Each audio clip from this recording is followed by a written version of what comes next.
Welcome to the Property Plug. This is another episode here brought to you by Sami Mubarak, and we're in our lovely studio here at MECS Sales and Lettings in Harborne. And today I've got Tom Edmunds from the Crowd Property. It's not the Crowd Property, is it? No, just Crowd Property. Crowd. Yeah. Keep it simple. Keep it simple. So we had something scheduled in for Wednesday, but then we bumped into each other at the Midland Property Investment Awards. Is that right? Yes, yeah, on Friday. Very good night, wasn't it? Yeah, it was a good night. We had and a good morning the next day as well when Villa won 6-1. Yeah. You were there, weren't you? Yeah, the worst hangover possible. It's such a good night. It's like 50,000 people staring at you. Yeah, knowing you're in focus. It's intense, yeah. What were you up for anyway at the awards? So we were up for Lender of the Year and PropTech Company of the Year. And did you win anything like me? We didn't. All right, same. I won nothing either. It's good. It's not about winning though, is it? For me, it was about being there and seeing how amazing the Birmingham property scene is. Yeah. And everyone hits it hard on social media. They go to lots of networking events, but to amalgamate it into one big show at the end of the year, towards the end of the year, I think it's quite nice. And I think they did a great job of organising it in such a short amount of time. It was quite quick. They turned it around pretty fast. It was a lot. I'd never heard of it before. I didn't know if it was the first one. It's the inaugural one, the first. And it was a really good night. Was it about 500 people, do you reckon? Yeah, not and far off. all Midlands-based people. And like, I'm pretty sure you were the same as me. You think you know half the people in the room, and then you end up doing know half the people. And then all of a sudden you just got drinks in hand, and then it all gets a bit messy. The funny thing was, I was walking around talking to people and talking to them as if they were their Instagram handle. So I knew their Instagram names, but not their real names. Yeah. So I was going, hey, how you doing? X, Y, Z. That's not my name. So it's quite a funny situation to actually see that in real life. And it is. Well, I put a LinkedIn post, I don't know if you saw it, and I put Crowd Property in it. We had a photo of one of the award winners, and about people commented saying, Tom, look good that night. Do you have a good night? I was like, who are you? I've got no idea. I was like, no idea. We'll have to get on that. It's a bit of an ego boost really being there, because everyone just knew who I was in like a business world. It was really nice. Yeah. It's good for the bit. We work hard at marketing. We do this podcast as all part of the marketing thing. So it was good to actually be recognised. I didn't win, but just to be there was a great achievement. It is. And you made a beeline for me. You came straight up to me and said, Monday, do not cancel on me, be there. I was like, I won't. I did. Surprised I remembered, to be honest. I know, well, we nearly cancelled it, didn't we? We did. All right, so you're at Crowd Property. So tell me a bit more about Crowd Property, and firstly, tell us how you got into the role and how long you've been there, basically. Okay, so I've been at Crowd for near enough 6 years. So I was the fourth or fifth member of staff there. We're now a team of 58, 60 people. So massively grown. And realistically, why I got into Crowd was I've always been interested in property. From the age of 18, I got my first place. I refurbed it, sold it, got a new place, refurbed it, moved all my mates in. So I kind of did like my own little strategy. Didn't do any networking and stuff like that. I just wanted to do stuff. Your first little mini HMO. Right, yeah, kind of. Is it legal? I don't know. I just got my friends in there and just made them pay me rent. Made them? Yeah, they still to this day, hopefully they don't watch this, didn't know I was actually mortgage free on that second place. So they were paying me rent and I was just using that for another deposit for my next place. So that's how it all got started. Not a bad strategy. No, so yeah, I did it sneaky, but actually the two properties in question, my mates are still living in there now. Oh. So they actually own it as family homes now. Oh wow. So they bought it off you? Yeah, they both bought them off me. So it's kind of like a story, and they still don't know that scenario. And that's like your background in property. That's how you got into property. You realised you can make wealth from property, I guess. Yeah, and I think it came from my family really as well. Like my granddad was a property developer. He did a big area in the other side of Redditch. I think that got passed through to my dad, and then it wasn't ever suggested to me. It wasn't like a family company. It was just more like I should always get into this type of stuff. So when I joined Crowd, it was more like increase my network because it's the best way of doing it. It's like Crowd work alongside lots of Property Investor Network, PPN, all them, obviously TDN as well. And we just like, it's just growing that expertise around you. And you look to help people, don't you, as well? And I think with me, I'm a quite helpful person. I tell people how it is. And I think it's quite respected in our industry, especially in the Midlands. And for the people who don't know what you guys do, can you say in a nutshell what exactly you guys do and what services you offer? Yeah, so we are a bridging and development finance company that fund anything residential. So we do commercial refurbs to residential, your new builds and your typical bridging on a HMO you see on a high street. And where do you operate? Is it just in Birmingham or do you operate all over the Midlands? Nationwide. So we lend in Scotland, Northern Ireland, Wales, England, everywhere. What's the furthest place away from Birmingham you've lent? Have you lent to the Outer Hebrides, Isle of Skye, anywhere up there? We get a few inquiries that way, but you have to look at inquiries, and that's one of the things we probably talk about is like what we deal with on a weekly basis. But when you look at Scotland, you'll get an amazing deal, but in the middle of nowhere. So when you see GDVs of like 16 million because they're building 200 student accommodation in the Highlands, don't quite work. So you have to do a lot of due diligence behind it. But if it's like near Glasgow, Edinburgh, perfect. I always find that the GDVs in Birmingham are pretty hard to level up all the time. Unless you are a developer and own the build and own the contracting company, it's really hard to get the build cost in at the right price for the sale cost. Are you finding that? Obviously, you're doing So one of the biggest pains at the moment, I'd say, is the profit margins that people need to hit for a lender to lend against. So a typical lender, so I'll say typical because I'm pretty sure everyone will have the same method. So we follow 15% profit on cost, and we would look at projects if it was like 13, 12 if they owned it, slightly different. But yeah, finding that 15% profit cost, that's the tricky bit. Doesn't even sound that high, does it? No, but when you put the finance costs into it, you have to be able to hit like 28 profit on cost. 28. So the finance is coming. The finance come off, so then it knocks it down. Right. So if you get 25%, then minus interest, obviously, which you charge as a business. Yeah. How long can they have the finance for? Up to 24 months. Okay. And after that, if they've not completed the project at 24 months, what is available to a developer or a builder or an investor? What can we do with it? So if a developer's bought us the projects and it's 24 months, then let's just say they're on month 18, for example, of that 24. One thing that we do as a company is we like to update our investor side. So first of all, we'll do monthly investor updates. If there was a problem where, I don't know, COVID Part 3 comes out or something like that and then delays everything by 3 months, then we want to work with that developer. So we wouldn't just leave them and just keep them in the lurch. We'd either want to look at like loan extensions, seeing if we could rebridge or refinance, or do the calculations and go, right, you're only looking to be like a month late, so it will cost you this much in a penalty, compared to what it would cost if you were to go somewhere else. It's probably best to stay where you are. Because that's the problem at the moment, is the sales. Yeah, we're an estate agent, so we're too front end of what you guys do, so we see how hard it is to sell properties. Yeah. If a developer's trying to get the maximum value of it, it's just hard right now to do that. Yeah. That actually leads on to the next question I was going to ask you. Does the current market actually affect your decisions, or do you look forward 2 years and hope that it will improve in the 2 years? Well, I think it's all down to the due diligence of what our company does, but also with the external due diligence companies that we use. So the monitoring surveyors, the RICS valuers, because obviously they've got their insurance in place to qualify a certain level of value. But obviously, do you get RICS values on all of the developments you do? Yes. Yeah. And who pays for that? The person borrowing, or does Crowd pay for who? The borrower. So yeah. Nice. So it has to be done externally, like third party. So we use the VAS panel or method, who basically, if you bought us a project, they'd get you 4 or 5 quotes from that area. So you get to pick. So we don't have to, let's say, pick for you, but you know, out of those 5, you can pick which one you want. You pay them directly. They send us the report when it's in. What do you think is happening right now in the property market? Where do you see it? But obviously, we go back a week and a half ago, 2 weeks, when they froze the interest rates, well, the banks did. So they didn't do another increase. It's changed the property market again. What do you think is going to happen? Where in the next 12 months, where do you reckon, are we going to be at a lower house price or a higher house price? I think there's going to be a lower house price.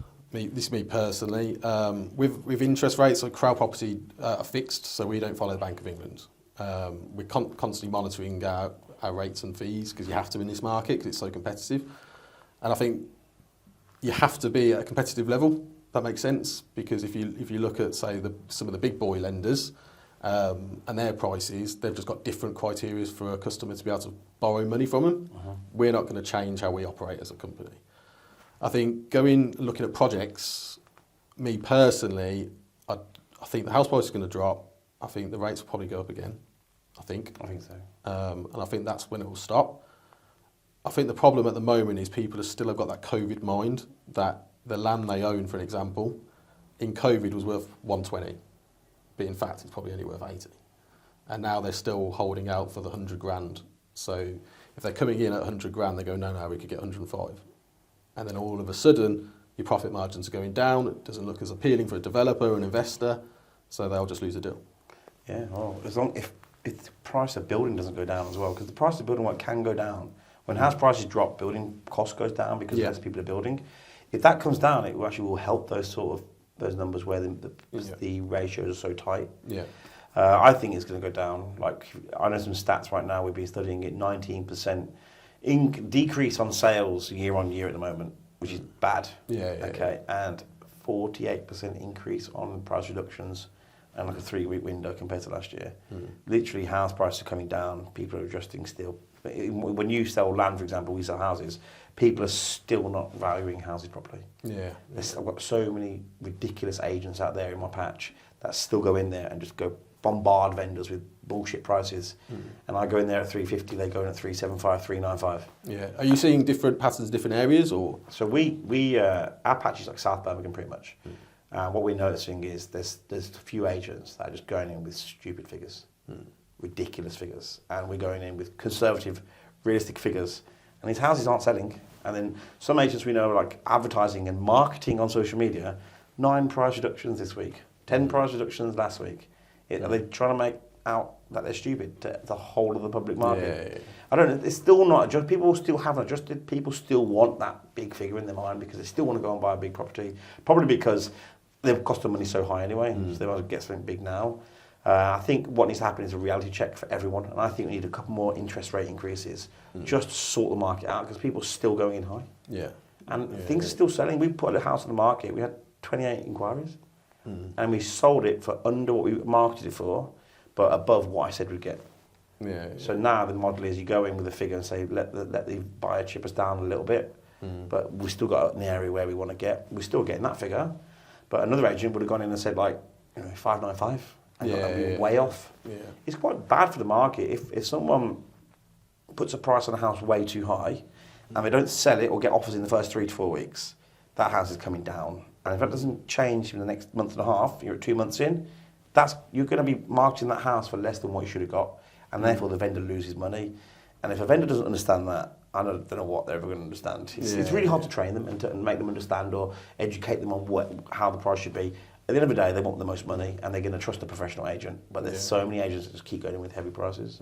And you mentioned about the education. So one of the main bits about my job is trying to educate the developers that apply for finance.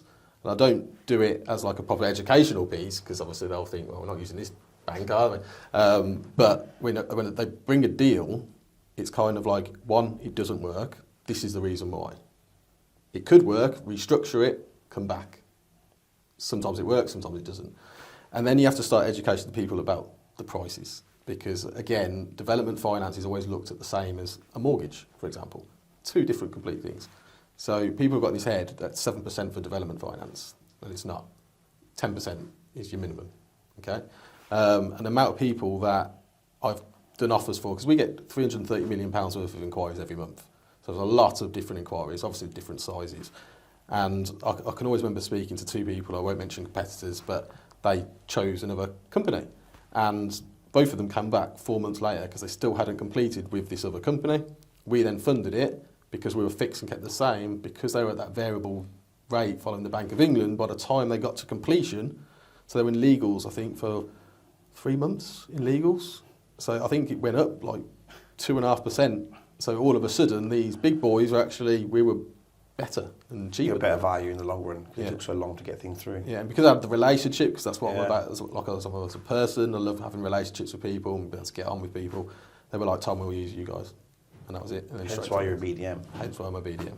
For a big company. For a big company. In property in Birmingham, which is great.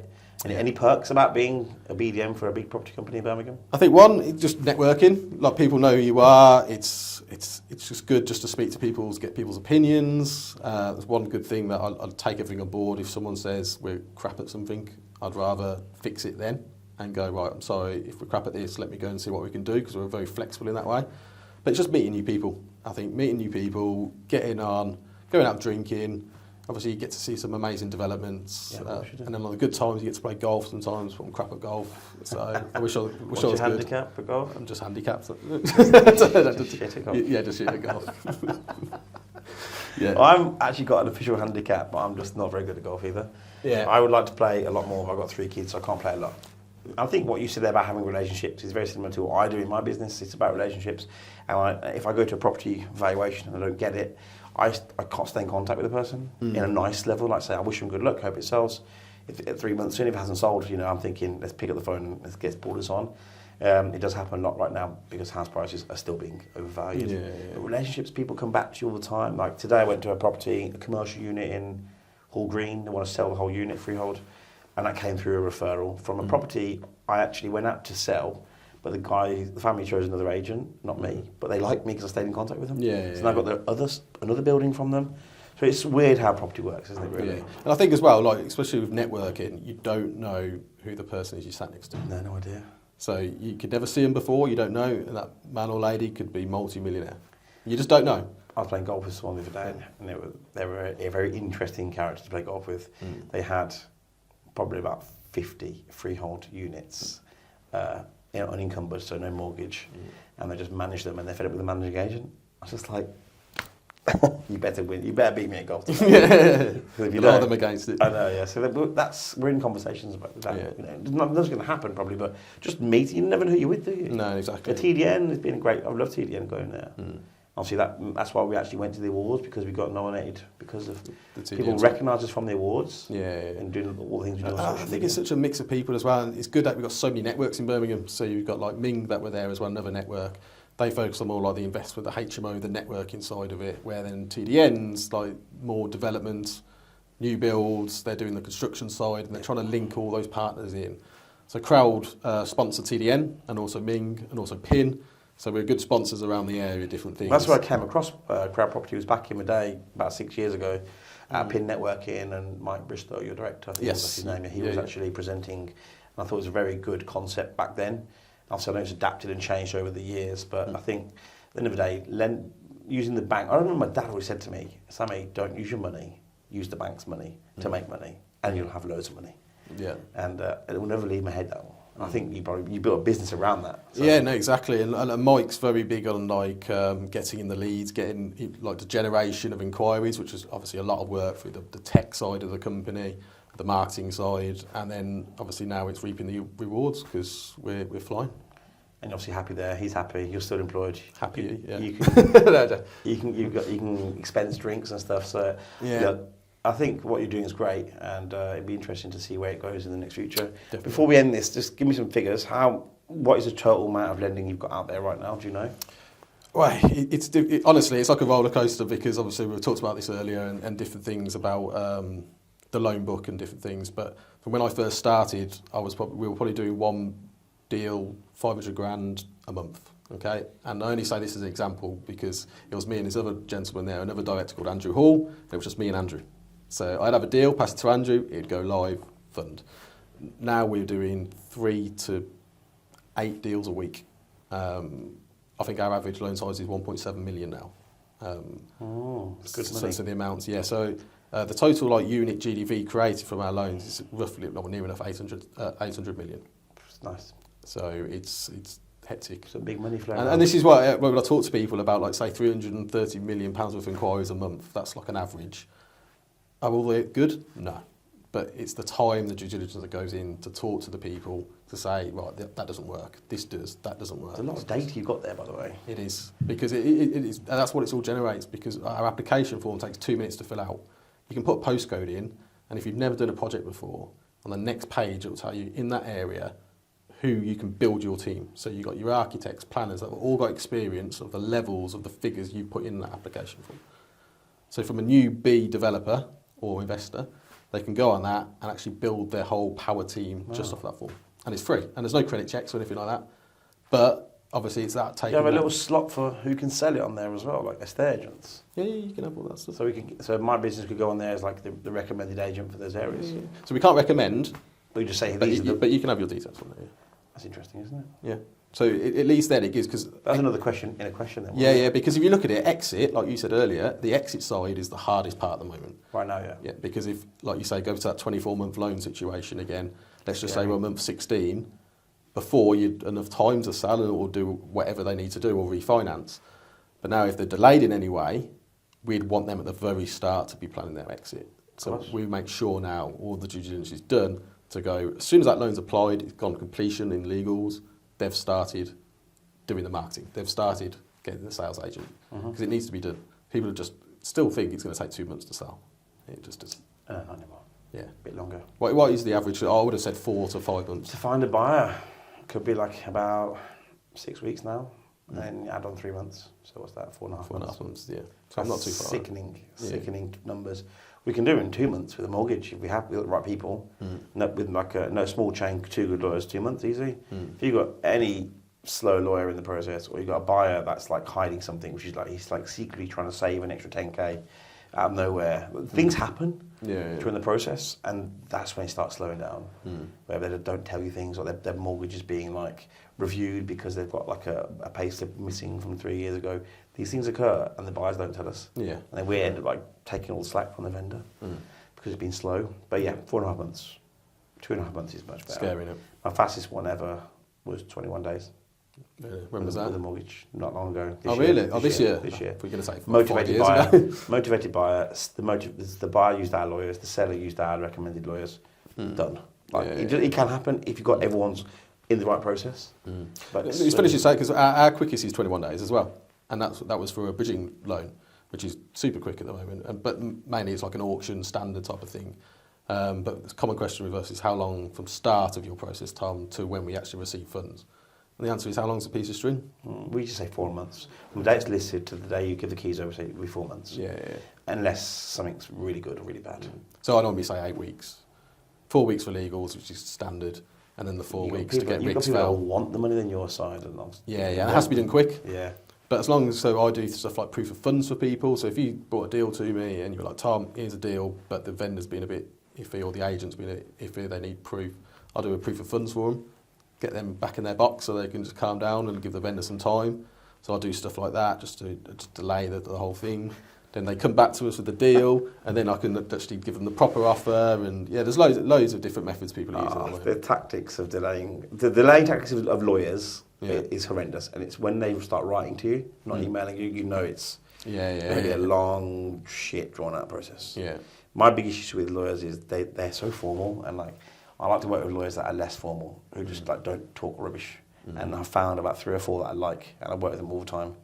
And if I don't have one of them on my side or in the process, my head's gone. Can't cope. Because I'm not getting any communication. And communication is key in everything. No, it has to be, don't it? Like I had a customer a few weeks back, and an old boy, really good developer. I actually went out to see his son. He was like, Tom, I'll get all the paperwork over to you. And then about 5 days later, it all came in the post. And it was like that thick of everything, like literally individual photos of the site. And I was like, what can I do with this? It's like, I've never seen paper before like this in this amount, not since I was at school. I know. One day it'll all go digital and it'll be a lot easier, but there are not no jobs for us. No. AI takes over. Well, thanks for coming on. No, thank you very much. It's been a really interesting podcast, and you're welcome to come back anytime. Brilliant, thank you. And I hope everyone's enjoyed watching and listening to this vital information about the Birmingham property market. And all of your details for Crowd Property, and Tom will be on the video on the podcast, so you can get in contact and borrow loads of money off them and make loads of money yourself. So thanks for watching Property Plug.